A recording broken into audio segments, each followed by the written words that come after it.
Hello friends, कौन से ovary के सिस्ट को हम डेंजरस मानते हैं, आइए जानते हैं।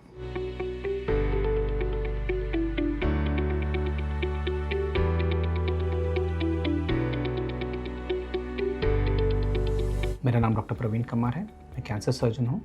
डाइजेस्टिव सिस्टम कैंसर्स और गायनेकोलॉजिकल कैंसर्स मेरा स्पेशलिटी है। दोस्तों, हमने हमारे पिछले वीडियोस में ये देखा था कि ओवरी के गठान मतलब ओवेरियन मास और ओवेरियन सिस्ट में क्या डिफरेंस है।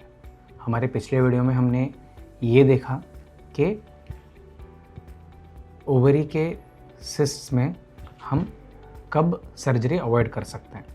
ओवरी के कैंसर और ओवेरियन सिस्ट और ओवेरियन मासेस को लेकर हमने काफ़ी सारे टॉपिक्स कवर किए हैं और हमने ये सब टॉपिक्स को एक अच्छे से प्लेलिस्ट में कंपाइल किया है। हमारे यूट्यूब चैनल पे ये अवेलेबल है। डेफिनेटली ये प्लेलिस्ट के सारे वीडियोस देखिएगा आपके नॉलेज को और बढ़ाने के लिए। तो आज हम डिस्कस कर रहे हैं कि कौन से ऐसे ओवरी के सिस्ट हैं जिनको हम डेंजरस मानते हैं। दोस्तों, जैसे मैंने बताया तो सिस्ट मतलब एक पानी का बुब्बारा समझ सकते हैं एक सिंपलिस्टिक टर्म्स में। जब हम कोई सिस्ट को डेंजरस बोलते हैं तो हम क्या बोलना चाह रहे हैं? तो इसका मतलब है, जब हम डेंजरस बोल रहे हैं कि हो सकता है इसमें कैंसर का रिस्क हो और या हो सकता है कि इसमें कॉम्प्लिकेशन का रिस्क हो। कॉम्प्लिकेशन इन द सेंस कि सिस्ट फूट जाने का रिस्क या सिस्ट ट्विस्ट हो जाने का रिस्क, जिससे उसका ब्लड सप्लाई रुक के एक इमरजेंसी सिचुएशन बन सकता है। ये सिचुएशंस में हम इसे डेंजरस मानेंगे। दोस्तों, हम सिस्ट को कैसे इवैल्यूएट करते हैं कि एक तो है सोनोग्राफी जो कॉमनली किया जाता है जिसमें सिस्ट आइडेंटिफाई होता है। इसके साथ ही साथ हम पेशेंट का एज देखते हैं, CA-125 करवाते हैं, फैमिली में ओवेरियन कैंसर या ब्रेस्ट कैंसर है ये देखते हैं, पेशेंट का पर्सनल हिस्ट्री देखते हैं कि बच्चे हुए हैं क्या नहीं है, एंडोमेट्रियोसिस है क्या, स्मोकिंग हिस्ट्री है क्या। रिस्क फैक्टर एनालिसिस करते हैं। तो ये सबके कॉम्बिनेशन से हम बोल सकते हैं कि कौन से ओवरी के सिस्ट डेंजरस हो सकते हैं।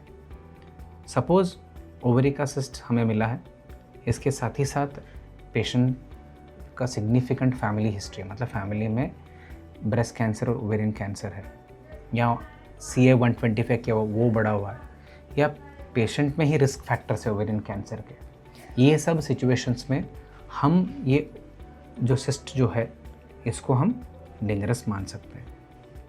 ठीक इसी तरह सोनोग्राफी जो होता है, जैसे मैंने हमारे पिछले वीडियो में भी डिस्कस किया था, अगर एक अच्छे सेंटर में एक एक्सपीरियंस सोनोलॉजिस्ट से ये सोनोग्राफी हुआ है जहाँ पे ट्रांसवाजिनल अल्ट्रासाउंड भी इस्तेमाल हुआ है, तब इसमें कई सारे इंपॉर्टेंट फीचर्स हमें नज़र आ सकते हैं जो डेंजर सिग्नल्स है।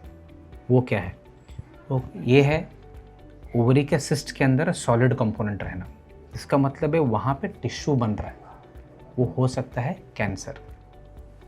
तो ये एक डेंजर सिग्नल है। ठीक इसी तरह मल्टी सेप्टेटेड ओवेरियन सिस्ट मतलब सिस्ट के अंदर ही कई सारे वॉल बने हैं अलग अलग थिकनेस के, ये डेंजर सिग्नल है। इसके साथ अगर वैस्कुलरिटी पे बढ़ा हुआ है ये भी डेंजर सिग्नल है। और कई बार होता है कि इसके साथ ही साथ जो सिस्ट है इसके इर्द गिर्द में ओवरी के बाहर भी फाइंडिंग्स मिल सकते हैं कि जैसे पेरिटोनियल मेटास्टेसिस है या पेट में पानी भरा है। ये सारे जो है ना ये डेंजर सिग्नल्स हैं।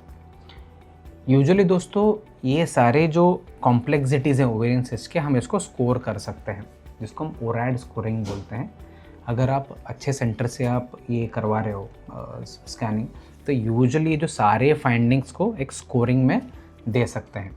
जैसे जैसे स्कोरिंग बढ़ते जाएगा, क्या ओरैड 1 से ओरैड 5 तक जाता है स्कोरिंग, जैसे जैसे स्कोर बढ़ता है डेंजर बढ़ते जाता है, मतलब कैंसर का रिस्क बढ़ते जाता है। हालांकि मैंने देखा है कई बार सोनोग्राफी के रिपोर्ट में ओरैड स्कोरिंग नहीं रहता है, बट फिर भी जो इंडिविजुअल कंपोनेंट है जो फाइंडिंग्स को लिखा है, इससे हम अच्छा एस्टिमेट लगा सकते हैं कि ये जो ओवरी का सिस्ट है ये सिंपल है या प्रॉब्लमेटिक है, ये हम देख सकते हैं। जनरली स्पीकिंग ओरैड 1 या 2 का स्कोरिंग रहता है, मतलब यूजुअली सिंपल सिस्ट हैं, तो इनमें डेंजर नहीं रहता है। जब वो ओरैड 3, 4, 5 का स्कोरिंग आता है, मतलब कॉम्प्लेक्सिटी, जैसे मैंने बोला सॉलिड कंपोनेंट, वास्कुलरिटी, मल्टी सेप्टेशंस, ठीक है, अदर फाइंडिंग्स एंड ऑल, तब कैंसर का रिस्क बढ़ते जाता है। तो जब ऐसे फाइंडिंग्स हैं तब हम ओवेरियन सिस्ट को डेंजरस मानते हैं।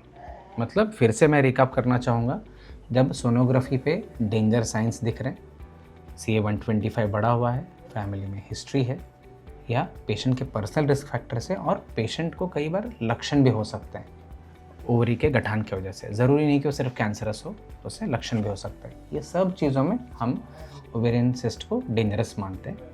मतलब इसमें हमें ऑब्जर्वेशन नहीं कर सकते, हमें इसमें कुछ इंटरवेंशन करना पड़ेगा, मेजॉरिटी ऑफ द टाइम्स वो in the form of surgery.